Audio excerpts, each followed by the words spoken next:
Yes, as we look around the globe and across the United States, looking at the opportunity zones for Jobenomics America TV, we're looking at many actionable projects and programs. One of these is going to be called Hydrox Superwater, and sitting right beside me is Chuck D. He goes by Chuck Vollmer, and he is the founder, author, and CEO of Jobenomics and Jobenomics America TV. Chuck, welcome to the Emerald Planet. Well, thank you, Sam. Glad to have you here. This is really exciting what you're doing as far as Jobenomics. You've been on the Emerald Planet TV. We talked about this. Now you have your own television program, which we are here on Jobenomics America TV. But tell the people that may not be in tune with what you're doing, what is Jobenomics and why is it so important in 2020? Well, Sam, we, as you well know, we started Jobenomics in about 2009, so we're about 10 years old. And since then, we've written 11 books on economic, community, small business, and workforce development. Our website gets about 30,000 page views, and then we have a TV show. But at the end of the day, all that information and the how-to, it got down to the point where local community leaders contacted us saying, hey, we can't read all this stuff. Can you tailor it to our particular community, whether it's down to a zip code or whether it's a city or a region or even a state? And we have about 25 chapters now around the country, and we've got one in Canada, in Colombia, and in Rwanda. And so the thing has gone viral over the last and it's 10 going, years. really, it's amazing how it's gone international and how it's becoming solidified all across the United States. But looking at the various aspects of Jobenomics, what drives this and why is it becoming so popular now that we've entered the decade of the 2020s? Well, we focus on under-resourced and underserved communities. In other words, the poor, the marginalized. And most business initiatives are usually a top-down. We're a bottoms-up initiative. So we focus on creating locally owned businesses. We're against gentrification, and what that means is that a lot of the money that is in these opportunity zones, we'll talk a little bit more about that, it really goes in and develops from the outside. Where we look at the Hispanic community or the Black community, both have about $1.5 trillion worth of GDP. We want to get them on the other side of the cash register, not as cashiers, but as owners. And so that really appeals to them. Now, looking at these various chapters you have across the United States, some of these are actually in these legacy cities. There are about 300 legacy cities. You're actually going in and expanding those areas. Some are in very rural areas. So how do you address the urban areas versus the rural, or is it very similar as far as how you would work with the local communities? Well, I started out 10 years ago. I had about 30 meetings in Congress, got nowhere, and then I met with the governors, and I got a little bit better, but still no real gold, and then went to the mayor. And then about 5 years ago, the local community leaders started coming to me. And that since 80% of all the people live in urban areas, it's about 80% of our chapters are in urban. But also in the rural areas, they started coming. Like we've got a thing going in Alabama, we've got one in Delaware, West Virginia. So these are more of the underserved communities in those areas. So what happens is I don't advertise, they come to us, and then we make sure that we have a quality guy that believes in the concept of raising the boats for the people at the bottom of the social economic pyramid, and that's the way we start. Well, you're talking about you get thousands of visitors every month coming to your website, looking at all the new information you're putting out, and I must say it's very thorough. And a lot of the information you can't even find with the U.S. government or even state governments. So you really are refining the research you're doing. Did many of these chapters come out of that information? Oh, yeah, absolutely. Okay, tell us a little bit about how that really sparked. Well, as we're on the TV show and radio lectures, then people go to the website and wow, there's so much information. There's probably 4,000 pages of data in there. Right. And so they get desperate and they call up and say, hey, help, we need to, drink it out of a fire hose. They said, oh, okay, and we've gotten very quickly that within a couple of days we can analyze their particular community and we send it to them.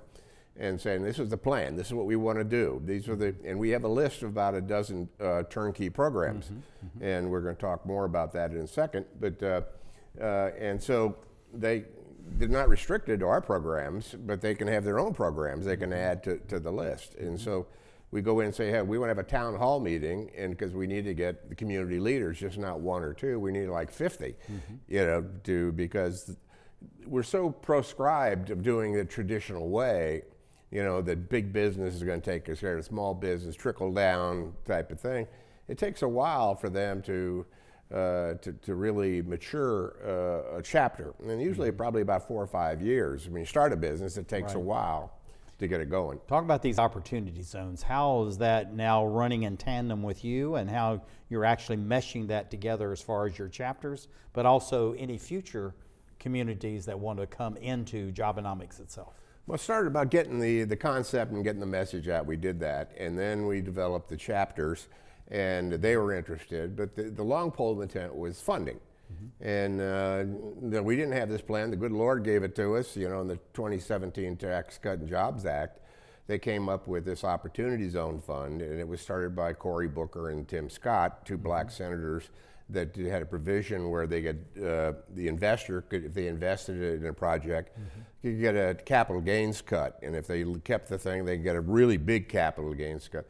So what's happened is there's $65 billion into this Opportunity Zone funds now, and there's not enough programs to be able to spend all that money. So now, looking at this, why is this different than what was in the past? I've been involved in some of these, going back almost 30 years, but this is quite unique. Yeah, well, with all respect, bureaucrats are bureaucrats because they really are not business people. All the former, whether it was hub zones or small business association or VA loans or empowerment zones, you go down the list, were all government kind of grants that they put together, and it was kind of giveaway loans, that type of thing, and so it never really got the business side of it. Now the Opportunity Zone is all private sector. An Opportunity Zone Fund is like a real estate investment trust or a hedge fund or a venture capital fund, but because they can give that generous tax cut, they don't need to have the 25% return on investment. They can do something more like 10%, which makes it much more easier to propose a program. And I said, well, our programs, can be implemented very quickly. And some of the programs, like this super oxygenated water program we're talking about, I can get that up and running in 6 months. Talk about some of these programs you have, this kind of the shopping mall concept. Yeah. Well, the shopping mall concept is that if there's $68 billion into the Opportunity Zone Fund, and there's 200 funds, you divide 200 into 68 billion, and each fund's got 340 billion or million. And so I'm doing the math here real quick. That's real, but that's real money, no matter which way you cut it. Like a hedge fund or a venture capital, they don't want to go out and give loans for $50,000 for the poor people, and they usually ask for that. What they want is like maybe 10. So if you have a 34 million or $340 million in the average fund, and you get 10, they want a project usually in about the 34 million. Got it. So the shopping mall concept we have is we have two anchor tenants like a shopping mall. Say a J.C. Penney and a Sears, okay? Well, we put maybe in a super oxygenated bottled water plant, or an indoor agriculture plant, or a plastics to fuel plant, and say that's $35 million, and we add another $5 million for the micro business. So we sell the investment group on the anchor tenants, but they're only going to provide maybe 25% of the jobs. But like a mall, most of the jobs are the small businesses that are in there.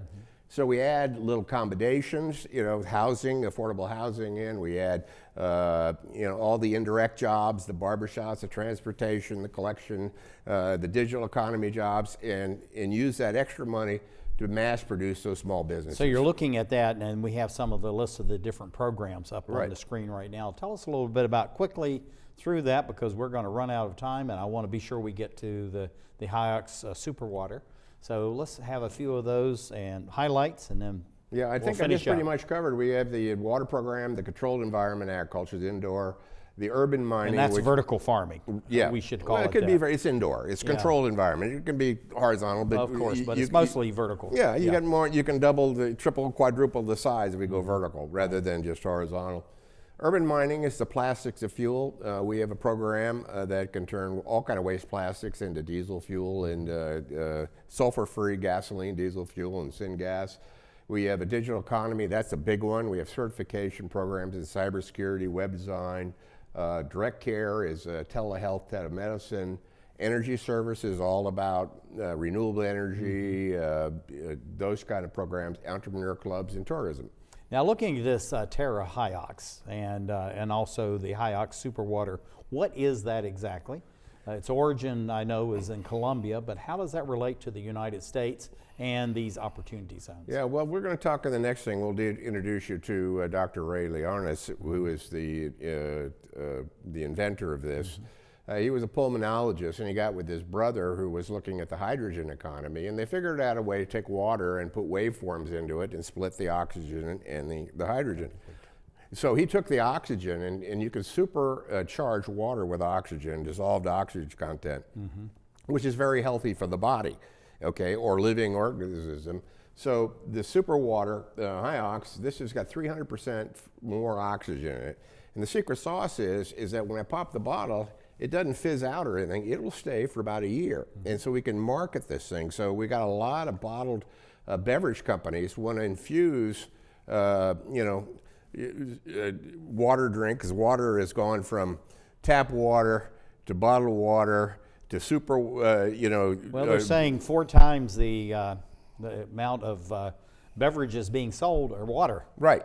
4 times the sugary drinks. But looking at the water stress map and also the food deserts, how does that relate to the opportunity zones and where we're going? And we've got about 30 seconds left, so Yeah, gotta well, be quick. the two things you showed real quickly, water stress, water's becoming a principal area. So if I can supercharge water, especially in the agriculture, I can use about 30, 40% less water. In some cases, up to 60% less water. What's a food desert? A food desert is that you're a mile away or greater from a grocery store, and the problem is we have a malnutrition. So if I use the super water in my indoor agriculture, I can not only create better vegetables, but I can make it healthier, and then I create things to be able to solve the problems in the food desert. We got about 10 seconds where you see Jobenomics going over the next 5, 10, 15 years. Well, Got to be quick. If it goes the same way, we'll probably have 200 chapters, and I'll be an old man by then, so I need a bunch of young people to come in and take over the reins from me. Okay, thank you very much. Thank you for being with us. Chuck Vollmer, Dr. Sam Hancock, as we create the Jobenomics America TV and Jobenomics across the United States. Thank you.